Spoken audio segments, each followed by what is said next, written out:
구두 발자국 바둑이와 같이 간 구두 발자국 누가 새벽에 떠나갔나 외로운 산길에 구두 발자국. 안녕하세요 하늘가족 여러분.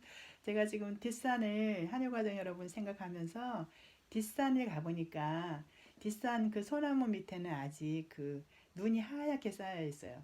근데 아무도 거기를 밟지 않아서 제가 발자국을 남기면서 하늘가족 여러분들을 생각했어요. 그래서 아, 예전에 불렀던 이 동요 한번 불러드려야지 하고 불러봤어요. 예, 제가 이제 실은 그 평생교육원에서 인문학 강의를 하고 있습니다. 근데 작년에 한 해 동안 정말 이 코로나로 인해서 거의 제가 강의를 못했습니다. 예, 강의를 할 수가 없죠. 사람이 모이면 안 되니까. 그러다가 제가 이제 너무나도 이 입으로 말로 이렇게 해서 그 자기 존재감을 느끼며 사는 제가 강의를 안 하다 보니까 굉장히 답답했죠. 그래서 저는 이제 컴맹인데 이게 핸드폰을 만지작 하면서 어떻게 유튜브를 계속 보다가 어떻게 하다가 유튜브 이거 찍는 거를 조금 지혜가 터득이 돼서 한번 찍어보는 거예요. 근데 아, 좀 더 이제 우리 하늘 가족분들이 그래도 꿈을 가지고 좀 살아가는 모든 분들에게 이런 얘기 좀 하고 싶다는 생각이 들었어요. 어떤 얘기냐면은 그 바닷물 있잖아요. 바닷물은 모든 물을 다 받아들이잖아요. 뭐 산골짜기에서 흐르는 물, 또 뭐 강에서 흐르는 물, 뭐 또 개울물에서 흐르는 물, 또랑물, 뭐 하다못해 하수구물까지 모든 흐르는 물을 다 받아들인다 해서 바다라고 하는가 봐요. 그죠? 그래서 바닷물인데 그 여러 가지 물이 다 바다로 흘러 들어가도 바닷물은 썩나요? 바닷물은 썩지를 않아요. 왜 그럴까요? 전 그게 참 신기했죠. 근데 거기에서 보니까 바닷물에는 성분이 그 나트륨 성분이 그 2%에서 한 3% 정도의 나트륨 성분이 있어서 그것으로 인해서 이 바닷물이 썩지를 않는다고 합니다. 그 소금의 성분이죠, 소금. 그 얼마나 이 소금이라는 것이 참 중요한지 그 성경 말씀에도 보면은 빛과 소금이 되어라 이런 말씀이 있잖아요. 그러니까 모든 생명의 또 근간이 되는 것은 햇빛도 되지만 소금도 있어야 되는 거예요. 우리 몸 중에서도 그 나트륨 성분이 부족하면은 탈수증이 일어나잖아요. 그죠? 그래서 이 바닷물이 그렇게 소금으로 인해서 썩지를 않는다고 그래요. 그러면 이것을 이제 인문학적으로 대입을 해보면 우리 지구촌에 지금 한 78억의 정도의 인구가 산다죠. 78억 정도의 인구가 사는데 이 인구들이 다 이렇게 막 지금 유튜브에서 난무하는 어떤 뭐 자기 개발이라든가 뭐 어떻게 하면 이 가난에서 벗어나는 부자가 되나 뭐 이런 거 굉장히 유튜브에 많이 있더라고. 저도 요즘에 유튜브를 참 많이 봐요. 근데 대부분이 그런 거야. 돈 냄새 나는 거. 어떻게 보면 자기 어떤 그 정체성을 찾아서 그거를 순수한 정체성이라기보다는 자기 어떤 인기라든가 이런 거, 인기몰이라든가 이런 걸로 이렇게 또 유튜브를 많이 찍었더라고요. 근데 저는 그런 걸 많이 보면서 이런 생각을 했어요.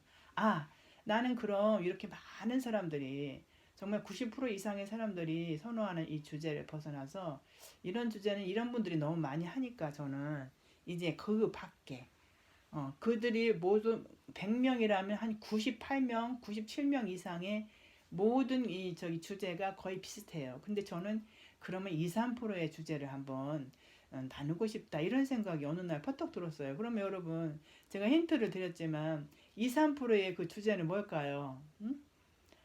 아무 사람도 그 2, 3%니까 거의 나타나지를 않죠. 겉으로. 그러니까 이게 거의 나타나지도 않고 이슈화되지도 않는 그런 주제겠죠. 그 주제가 뭐겠어요?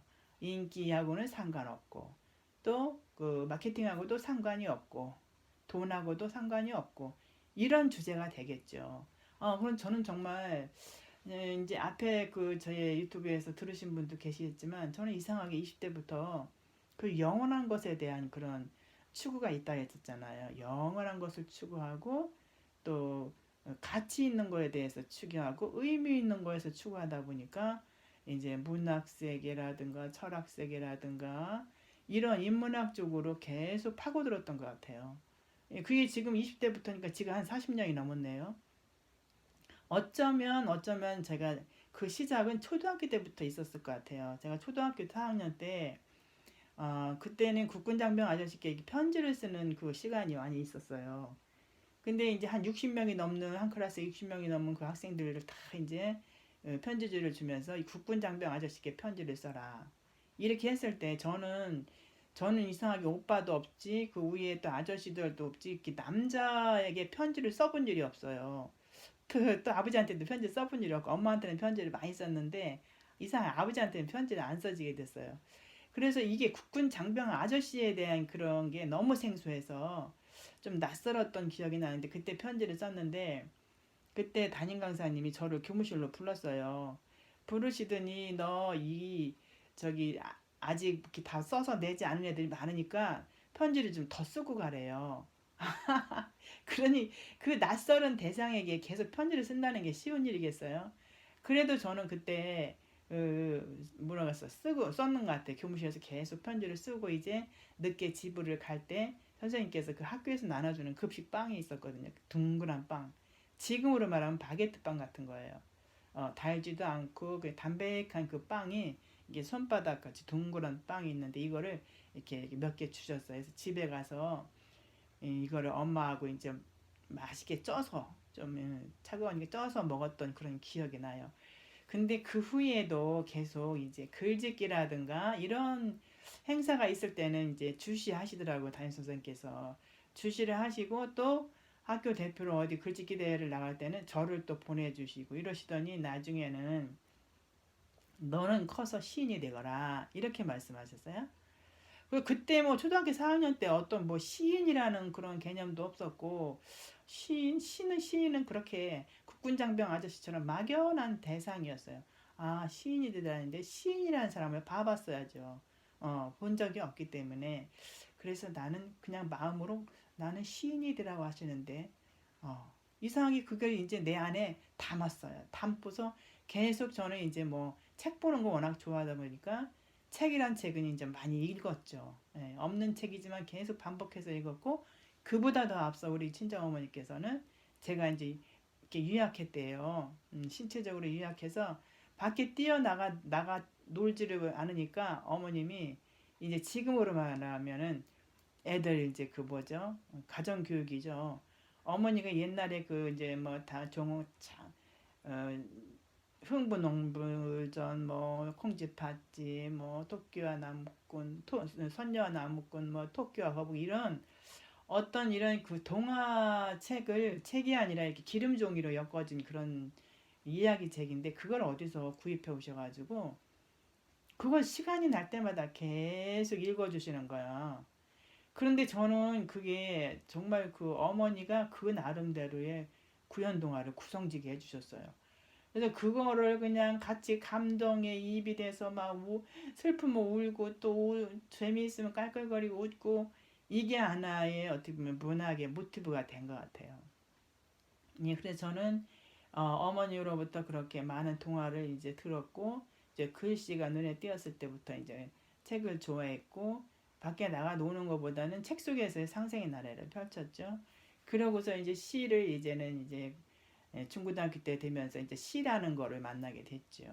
이래서 이 학창 시절을 청년 시절을 이제는 시와 그 문학 세계에서 많이 이렇게 있었던 것 같아요.